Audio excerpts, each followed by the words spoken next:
Praise the Lord. யார் உண்மையான கடவுள்? இயேசு கிறிஸ்து ஒரு இறை தூதன் என்று தவறாக நினைத்து கொண்டிருக்கும் அநேக கிறிஸ்தவர்களுக்கு இந்த வீடியோ ஃபுல்லாக பாருங்கள். Praise the Lord. இயேசுவின் நாமத்தில் உங்களை வாழ்த்துகிறேன். இப்போது ஃபேஸ்புக், யூடியூப்லாம் பார்த்தீங்கன்னா யார் உண்மையான கடவுள், இந்த பூமிக்கு யார் திரும்ப வரப்போகிறா, எந்த கடவுள் உண்மையான கடவுள் சொல்லிட்டு அவங்களுக்குள்ளே ஒரு கேள்வி, என் கடவுள் தான் உண்மையான கடவுள், இந்த கடவுள் தான் உண்மையான கடவுள் சொல்லிட்டு. ஆனால் எனக்கு தெரிஞ்சது நான் சொல்கிறேன், இந்த உலகத்தின் பாவத்திற்காக ஒருவர் மரிச்சிருக்கிறார்.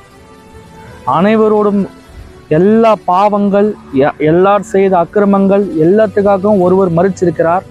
அவர் ரத்தம் சிந்திருக்கிறார். அவர் மரித்து உயிரோடு எழுந்திருக்கிறார். அப்போ பார்த்தீங்கன்னா இயேசு கிறிஸ்து இந்த உலகத்தின் பாவத்திற்காக சிலுவையில் ஒப்பு கொடுக்கப்பட்டு அவர் அடிக்கப்பட்டு ரத்தம் சிந்தி எல்லாரோட அவமானத்துக்காகவும் எல்லாரோட மீறுதலுக்காகவும் அடிக்கப்பட்டு அவர் ரத்தம் சிந்தி மரித்து மனிதர்களுக்காகவே மரித்து 3ஆம் நாளில் உயிரோடு எழுந்து நான் திரும்ப வரேன்னு சொல்லிட்டு போயிருக்கிறார்.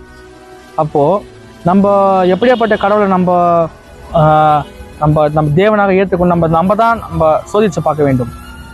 மனிதர்கள் 1000 சொல்லலாம், யூடியூப்பில் 1000 பேசலாம், ஃபேஸ்புக்கில் இவ்வளோ சொல்லலாம், என்ன வேணால் யாருன்னா சொல்லிட்டோம். நம்ம வேதம் சொல்லியிருக்கிறது, நானே வழியும் சத்தியம் ஜீவனமாக இருக்கிறேன்னு சொல்கிறாரு.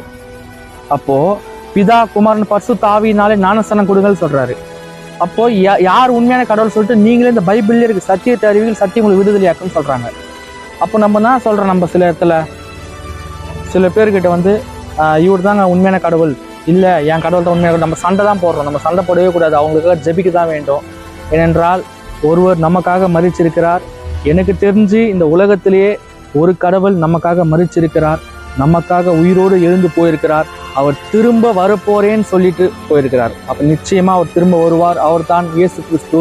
நிச்சயமாக நம்ம எல்லாருமே ஒரு எப்படி சொல்கிறதுனா, உங்களுக்கு ஒரு எடுத்துக்காட்டாக ஒரு விஷயம் சொல்கிறேன். இப்போ ட்ரெயின் கிளம்ப போகுதுன்னா, அந்த ட்ரெயின் கிளம்ப போது அனௌன்ஸ்மெண்ட் கொடுத்துட்டே இருப்பாங்க, ட்ரெயின் கிளம்ப போகுது, எல்லாம் ரெடி ஆகிட்டீங்களா சொல்லிட்டு. ட்ரெயின் கிட்ட வந்துருச்சுங்க அப்படின்னு சொல்லிட்டு ஒரு அனௌன்ஸ்மெண்ட் வந்துகிட்டே இருக்கும். அது போல தான் இப்போது கடைசி காலத்தில் இருக்கிறோம். ஒரு எக்கால சத்தம் கேட்கும், நமக்கான ட்ரெயின் நிச்சயம் வரும்.